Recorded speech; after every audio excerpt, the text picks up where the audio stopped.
السلام علیکم ورحمۃ اللہ وبرکاتہ۔ آج انشاءاللہ تعالی آیت 51 سے ابتدا کریں گے۔ اعوذ باللہ من الشیطان الرجیم، بسم اللہ الرحمن الرحیم۔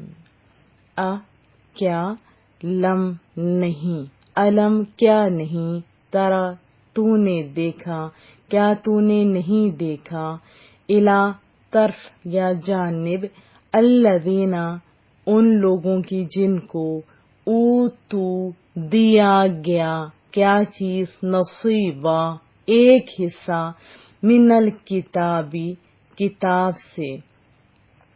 بھلا تم نے ان لوگوں کو نہیں دیکھا جن کو کتاب سے حصہ دیا گیا ہے، یؤمنون وہ ایمان رکھتے ہیں، کس پر، بالجبت اوہام بتوں پر۔ جبت کہتے ہیں نا اوہام، بت ہر وہ چیز جو اللہ کے سوا پوجی جائے، جس سے ساحر، کاہن وغیرہ۔ اور جبت لغت میں ایسی چیز کو کہتے ہیں جو بیکار محض ہو، یعنی الذی لا خیر فی، یعنی ایسی چیز جس میں کوئی بھلائی نہ ہو۔ اور اس کا اطلاق جادو، جادوگر، فالگیری اور خرافات وغیرہ پر بھی ہوتا ہے، کیونکہ رسول اللہ صلی اللہ علیہ وسلم کا ارشاد ہے، وہ سن لیتے ہیں۔ داؤد شریف کے حدیث طیبہ کے اندر ہے، الطرق والطیارۃ والعیافۃ من الجبت، یعنی کنکریاں پھینک کر فال پکڑنے کو طرق کہتے ہیں۔ اور طیرہ کا معنی ہوتا ہے بدشگونی، اور عیافہ پرندوں کے ناموں، آوازوں اور ان کے گزرنے سے فال پکڑنے کو کہا جاتا ہے۔ تو یہ سب اوہام پرستی کی اقسام ہیں۔ ایک اور تعریف بھی لکھی ہوئی، یعنی مکر و فریب، وہم پرستی، خرافات کو جبت کہا جاتا ہے۔ اور طاغوت کی تعریف جو ہے لغت کے اندر امام جوہری نے یہ کی ہے کہ طاغوت کا اطلاق کاہن پر، شیطان پر بھی ہوتا ہے، اور اس شخص کو بھی طاغوت کہتے ہیں جو کسی گمراہی کا سرغنہ ہو۔ اس کی ڈیٹیل ہم لوگوں نے سورہ بقرہ میں آلریڈی کی ہوئی ہے۔ تو وہ ایمان رکھتے ہیں کس پر، اوہام پر، بتوں پر، والطاغوت اور شیطان پر، اور یقولون اور وہ لوگ کہتے ہیں، للذین ان لوگوں کے متعلق، کفروا جنہوں نے کفر کیا، ہؤلاء یہ سب، اہدی زیادہ سیدھے ہیں۔ مبالغہ کا صیغہ ہے، زیادہ سیدھے ہیں یعنی صحیح راستے پہ ہیں، من الذین ان لوگوں سے جو آمنو ایمان لائے، سبیلا راستے پر۔ تو اس کا بامحاورہ ترجمہ، کیا نہیں دیکھا تم نے ان لوگوں کی طرف جنہیں کتاب سے حصہ دیا گیا، اب وہ اعتقاد رکھنے لگے ہیں جبت پر، طاغوت پر، اور کہتے ہیں ان کے بارے میں جنہوں نے کفر کیا کہ یہ کافر زیادہ ہدایت یافتہ ہیں ایمان والوں کی بنسبت، یعنی ایمان والوں سے زیادہ یہ ہدایت یافتہ ہیں۔ اولئک یہی لوگ، الذین وہ، لعنت کی، یعنی یہی وہ لوگ ہیں کہ لعنت کی، ہم جن پر، کس نے، اللہ تعالیٰ نے، یہی لوگ ہیں جن پر اللہ تعالیٰ نے لعنت کی ہے یا اللہ نے اپنی رحمت سے دور کر دیا ہے۔ اور من جس پر، یلعن لعنت کرے، کون، اللہ تعالیٰ، فلن پس ہرگز نہ، تجدہ تو پائے گا، لہو اس کے لیے، نصیرا مددگار، یعنی یہی وہ بد نصیب ہیں جن پر اللہ تعالیٰ نے لعنت کی ہے، اور جس پر اللہ لعنت بھیجے تو ہرگز اس کا کوئی مددگار نہ پائے گا، یعنی تو ہرگز نہ پائے گا اس کا کوئی مددگار۔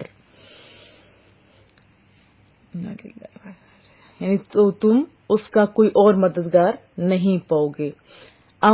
کیا لہم ان کے پاس نصیب حصہ ہے من الملک بادشاہی سے فَإِذَا پس تب، یعنی اگر ان کے پاس بادشاہی سے، یہ جو مملکت ہے زمین و آسمان کے نظام وغیرہ تو یا دنیا کا کوئی بھی نظام، فَإِذَا پس تب لا یؤتون نہیں دیں گے کن کو، ناسا لوگوں کو، نقیرا ذرا برابر بھی، جو ہوتی ہے نا کھجور کی گٹلی کا چھوٹا سا گڑا مراد ہے، ہوا ذرا برابر اس سے مراد ہے. اور حقیر ترین چیز، جیسے عام زبان میں کہتے ہیں نا تل برابر بھی یہ نہیں دینے والا. کیا ان کے لیے کوئی حصہ ہے حکومت میں؟ اگر ایسا ہوتا تو یہ لوگوں کو تل برابر بھی نہ دیتے. یا آپ یہ کہہ سکتے ہیں کہ کیا ان کے پاس بادشاہی کا کچھ حصہ ہے تو لوگوں کو تل برابر بھی نہ دیں گے. کون؟ یہ لوگ. وضاحت جان لیتے ہیں. جنگ احد کے بعد یہود کے 2 سرغنے جو تھے، جیسے کعب بن اشرف اور حیی بن اخطب، اپنے ساتھ چند جو ساتھی تھے، کتابوں میں لکھا جاتا ہے کہ 70 ساتھیوں کو وہ لے کے گئے، یعنی 70 یہودی اور بھی ان کے ساتھ تھے، تاکہ کفار کو مسلمانوں پر حملہ کرنے کے لیے اکسائیں، موٹیویٹ کریں انہیں.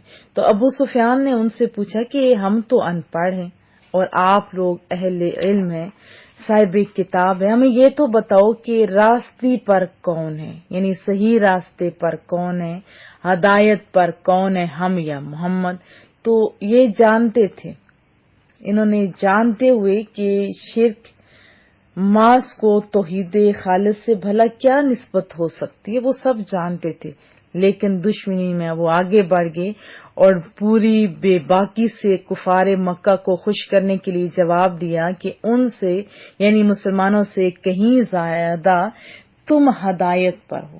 اب جانتے بوجھتے سفید جھوٹ بولا. اخلاقی پستی تو دیکھیں نا ان کی. ایسوں پر لعنت نہیں برسے گی تو کیا رحمت کے پھول برسیں گے. تو بہرحال ایک کتاب میں نے یہ بھی پڑھا کہ جب انہوں نے بولا کہ ہم تو ان پڑھ ہیں، آپ لوگ تو پڑھے لکھے ہو، کتابی ہو، اور آپ تو زیادہ قریب ہو ان لوگوں کے، تو پھر ہمیں یہ ڈر بھی ہے، قریش والے بولے ہمیں خطرہ ہے کہ تم کتابی ہو، ان سے قریب تر ہو، اگر ہم نے ان سے جنگ فار ایگزامپل کی بھی تو تم لوگ تو ان سے مل جاؤ گے، تو ہم کیا کریں گے. اگر ہمیں اطمینان دلانا ہو تو صرف یہ ایک طریقہ ہے کہ آپ ہمارے بتوں کو سجدہ کرو. تو ان بد نصیبوں نے دشمنی میں اتنے آگے بڑھ گئے تھے، سجدہ کر لیے بتوں کو. تو پھر اس کے بعد ابو سفیان نے پوچھا تھا کہ بتاؤ ہم ٹھیک راستے پہ ہیں یا محمد؟ تو کعب بن اشرف نے کہا کہ تم ٹھیک راستے پہ ہو. تو پھر یہ آیت مبارکہ نازل ہوئی. تو اللہ تعالیٰ نے ان پر لعنت فرمائی کہ انہوں نے رسول اللہ صلی اللہ علیہ وسلم کی عداوت میں مشرکین کے بتوں تک کو پوج دیا. ایسے اندھے ہو گئے ہوئے تھے وہ دشمنی میں، اس لیے یہ لفظ طاغوت اور یہ سارے استعمال ہوئے.